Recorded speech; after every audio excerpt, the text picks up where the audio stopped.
Қазақстандағы тұңғыш фотографтар фестиваліне келіп тұрып, неғып телефонға суретке түсіп жатырмын.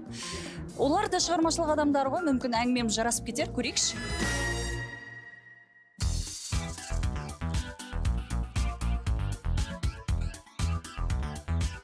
Әдемі қыздар, ерекше образдар, дәмді тағам мен шығармашылықтың есі шығып тұр. Талғаммен безендірілген фото алаңқайларда қонақтар қалағанша суретке түсе алады. Өзіне ұнаған фотографтың тұрақты клиенті болады кейін. Екі жақты тиімді таныстық деп осыны айт. Бұл фестиваль ерекшелігі, бұл Қазақстанда бірінші рет өткізіп жатыр бұндай фестиваль. Былай тұрайын ба? Бүкіл фотографтарды бір жерде жинап, үлкен фотостудия жасадық біз. Каждый студия суретке түссеңіздер болады, и суреттеріңізді сразу же обработанный видта QR-мен скачтап алсаңыздар болады. Сән әлеміндегі қыздардың ерекшелігі олар камераны басқаша сезінеді. Өте көп практика болу керек. Және ол уақытпен келеді. Мысалы, шынтақты камераға көрсетуге болмайды. Себебі камерада ол үлкен болып көрінеді.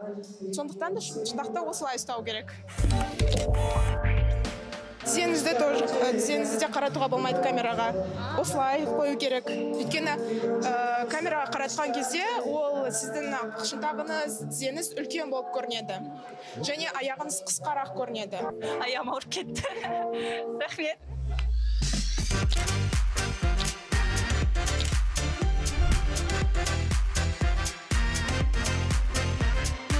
Мен сондай кішкентай модель бола салайын. Гоги келмеген өкінішті.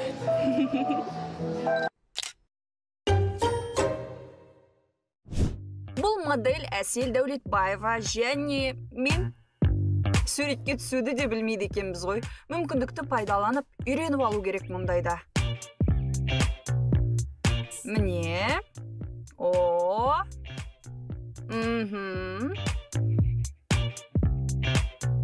Тәжірибенің аты тәжірибе. Әселдің әр қимылы өзіне сондай жарасымды.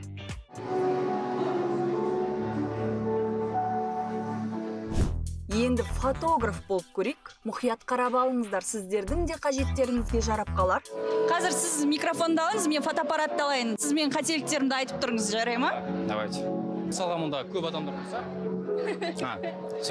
Мысалға мұнда көп адамдар тұрса, сіз оны горизонтально аласыз. Мысалға былай. Еще мұнда мау объектив. Онымен сіз жақындатасыз, мысалға алысатасыз. Фотоның жағдайына қарай. Еще мұнда фотографтың образын қалай жасайды? Образы. Сіз өзіңіз тіке ұстау. Жоқ, сіз өзіңіз тіке тұруыңыз керек. Экран жоқ болса, сіз кішкене еңкейсіз. И көзіңізді мұнда салып, көзіңізбен түсіресіз. Мысалға мен былай тұрам, чтобы еңкеймес үшін. И примерно былай төмен қарап түре беруге болады.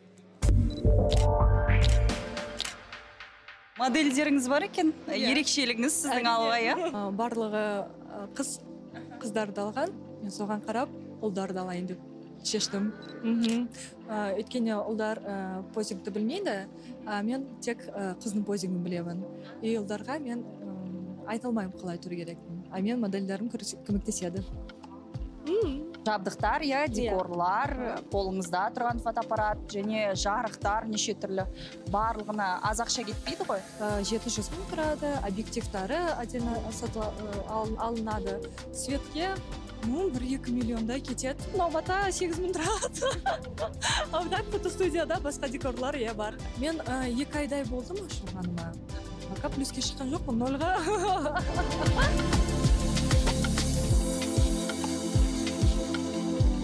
Мына жерде жиналған фотографтардың әрқайсысында өзінің стилі бар, Сіз қалай таңдадыңыз, қалай келдіңіз бұл стильге? Мне ближе минимализм. То есть мне нравятся вот это вот такие чувственные, женственные. Маған минимализм жақын, өйткені сезімге, нәзіктікке басымдық берем. Әйелдің портретін жақсырақ түсірем. Қалай жеткізерімді білмеймін, бірақ бұдан шын ләззат. Прям балдею. Давайте я попробую. Мен жеткізіп көрейінші. Қазақша, сыртқы бояуларсыз адамның ішкі бояуын көрсету, Да.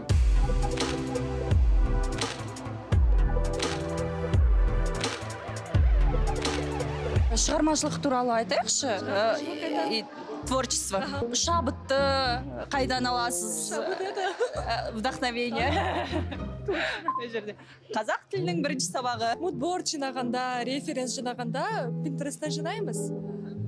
Насмотренность керек. Дәл сондай сурет біз түсіре алмаймыз. Сондай стильға сәйкес істесеміз, өзіміздің стиліміз шығады. Талғамды жақсарту керек дейсіз ғой, уақыт өткен сайын. Талғам это вкус.